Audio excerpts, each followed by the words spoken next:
April the 14th, St. Benezet, or Little Bennet. St. Benezet kept his mother's sheep in the country, and as a mere child was devoted to practices of piety.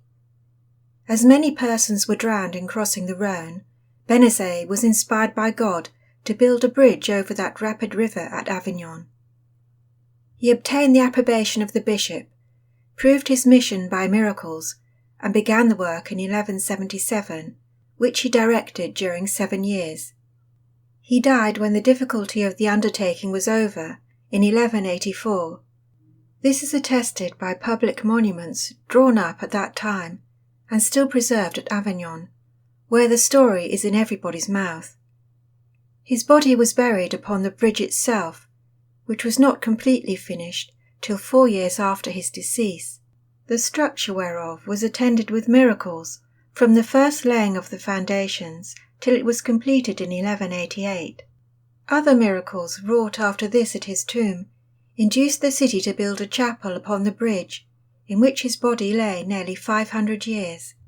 But in 1669, a greater part of the bridge falling down through the impetuosity of the waters, the coffin was taken up, and being opened in 1670 in presence of the Grand Vicar, during the vacancy of the archiepiscopal see, the body was found entire, without the least sign of corruption.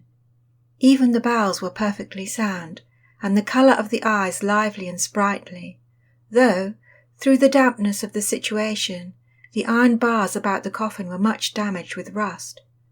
The body was found in the same condition by the Archbishop of Avignon in 1674, when, accompanied by the Bishop of Orange and a great concourse of nobility, he performed the translation of it with great pomp into the Church of the Celestines, this order having obtained of Louis XIV the honour of being entrusted with the custody of his relics till such time as the bridge and chapel should be rebuilt.